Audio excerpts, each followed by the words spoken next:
What's going on, boxing fans? It's your boy, Boxing Heads. What's happening? It's your boy, Pool Kind of Boxing. So I want to talk about, Jaron Boots Ennis. Jaron Boots Ennis, he's one of the, up and coming, like amazing fighters, you know, at the 147 division. He's out of Philly. He got 29 wins, zero losses, and 27 KOs. He's 5'10 with a 74-inch reach. Now, this kid, he got like a 90% knockout ratio. That means, he's knocking out almost everybody he's fought. We saw it. We saw Custer Claudio knocked him out in the second round. Thomas Delorme, got him out of that in the first round, I believe. And it was, only Chris Van Heerden messed up his record. But, he hit that headbutt. I believe he tried to save face because, Boots was like destroying him, man. He had no defense for Jaron Boots Ennis in that fight. And Chris Van Heerden needed a way out. So he was bouncing all off the ropes, all awkward, banging his head up against Boots. And, he's a crafty veteran. And even, Chris Van Heerden said himself, man, that dude, Boots is different, bro, when it comes to his power, his speed, his reflexes. But he got to be one of the most highly skilled offensive fighters that I've seen. The dude is threatening at 147. He's a natural welterweight. He's long, he's strong. He's got the reach, that 74-inch reach. And his footwork is flawless, man. He got them damn flat. He got them fast twitch muscles. So he's a supreme athlete, and you can see it. He passes all the eye tests, for everybody. And sometimes when you see, a fighter with that kind of potential, people get scared for their favorite fighters because they see the up and new coming lions, especially the up and coming new lions got talent. They want to tear them down. But see, that's the cycle of life in boxing. You can't be afraid for your favorite fighter because they wouldn't be your favorite fighter if they wasn't the best. At least that's how I look at it. And, Boots is just, when I see him, every time I see him, man, he just gets better and better and better. And I think, Terrence Crawford, he had an opportunity, to face Boots, if he wasn't going to face Errol Spence Jr., because he just backed out the negotiations to fight David Avanesian, right? Now, to fight an easy opponent, and, that's unacceptable for a fighter of Terrence Crawford's status. But, we know how Terrence Crawford get down. If he ran away from Errol Spence Jr. smoke, he definitely don't want no smoke from Jaron Boots Ennis, because that's even lesser status, because Boots haven't won a championship yet, because EJ went around and grabbed all the belts at 147. He's got 3 of the belts. He's got the IBF, he's got the WBC, and the WBA. Now, because, I always said that because of EJ, the way, he faces the best, he'll be the one to give Boots a shot, right? Because, he's got the heart and the backbone of a real fighter. And that's rare today. But you see that in Errol Spence Jr. Terrence Crawford is too busy living off resting on his laurels, lazy and complacent. Always, basking in the memories of undisputed, at 140. Nobody cares about that, bro. Nobody don't give a damn about, your accolades in the past, bro. We care about your accolades in the future, But if EJ stays at 147, he'll be forced to face Amantis Stanionis. 14 wins, 0 losses, 9 KOs. Age 25, he's 5'8 with a 68-inch reach. He's an orthodox fighter. He's got a 64% KO ratio. and the PBC had to pay him step aside money so that Ugas, Errol Spence Jr.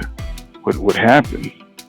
And so, EJ was able to get stoppage in the 10th round.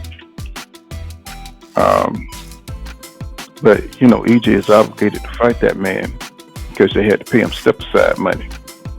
But Terrence Crawford is too afraid to take the risk of fighting EJ. You know what I'm saying? He's too afraid. He's too afraid to lose his status. You know what I'm saying? As a Hall of Famer. Now you can't lose your status as a Hall of Famer. You know what I'm saying? Because he already went undisputed. But what are you gonna do now? You know what I'm saying?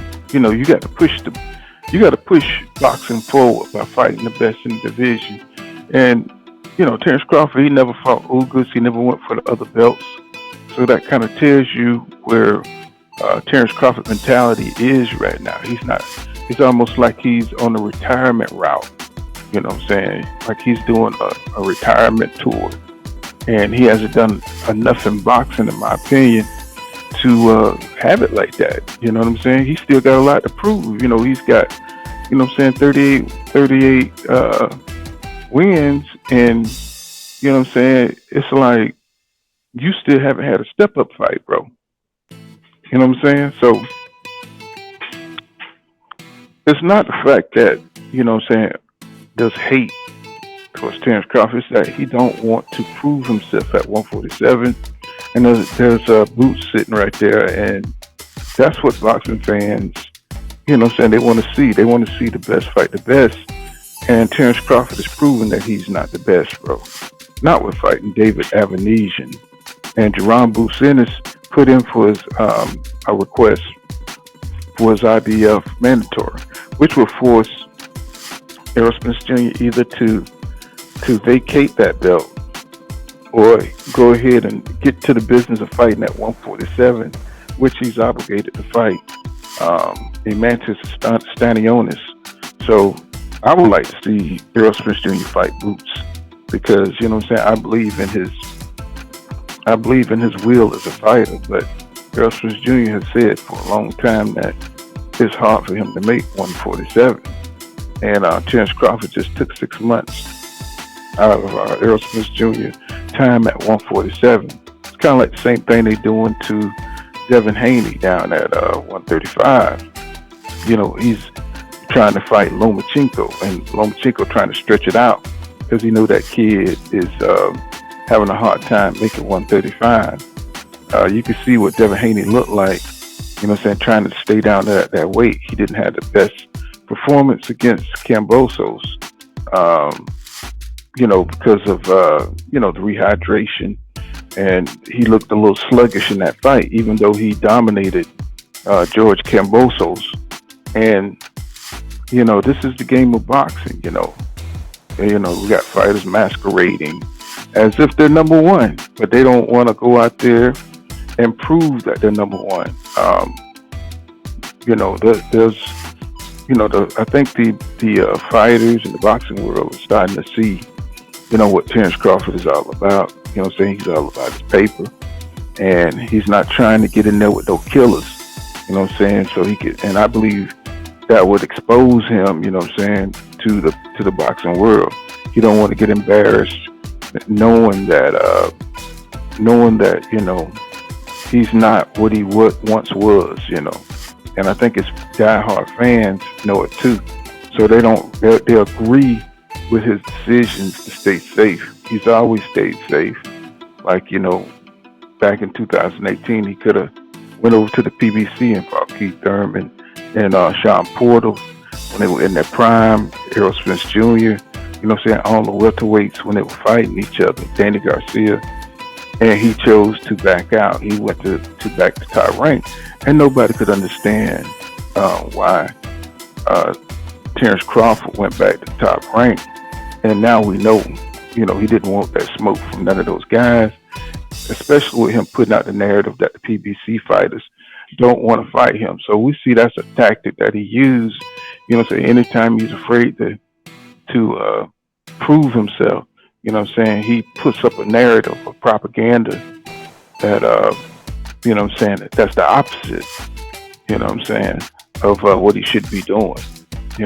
So that's why he was saying, Errol Spence Jr. was afraid of him for all those years, right? So when he finally get in a negotiation where he has to prove it, he goes left. So Errol Spence Jr. said that Terrence Crawford is smoke and mirrors, and that's what we see. You know what I'm saying? So we can't expect nothing out of Terrence Crawford. I think he's been exposed. I think he's been thoroughly exposed. So now we got to concentrate on the Jaron Boots Ennis's of the world. We got to concentrate on the Errol Spence Jr. of the world, because they're going to push the sport forward without all this masquerading, without all this, faking the funk, and we can get some real boxing going. But I would like to see Jaron Boots Ennis get a shot at Errol Spence Jr. But it's probably not going to happen at 147. It's probably definitely going to happen at 154 if Boots, don't go for undisputed at 147. Because he's going to have to go through the same politics that Errol Spence Jr. went through. But with him having Showtime behind his back, that's a powerful network that commands a lot of money, a lot of venues. So he should be able to make something happen and then get up at 154 so he can face Errol Spence Jr. And we'll do a live stream and talk about the possibilities of who Errol Spence Jr. may face or who his first opponent could be at 154. But that Jaron Boots Ennis, that kid is savage. He's, his offensive abilities is amazing. His athletic ability is off the chart. And I look forward to seeing who Boots is going to fight next. The rumors are that he's going to be fighting Cody Crawley, and that's somebody that I would love to see him destroy, because Cody Crawley beat up Josecito Lopez, who was one of my favorite journeymen, and he retired him out the game. I mean, I don't know if Josecito Lopez is going to retire, but I think he should, because he didn't look so good against Cody Crawley. But that's who they're talking about fighting Boots next. And but we'll see if that fight comes to fruition. I'll believe it when I see it in the ring, because most people look at Jaron Boots Ennis' skill set. They look how fast he is. Look at him, how big he is, his power, and they turn in the other direction. But that's all I got. This has been Full Kind of Boxing. Make sure you smash that like button and subscribe to my channel for more hardcore boxing content. See you guys in the next one. Peace.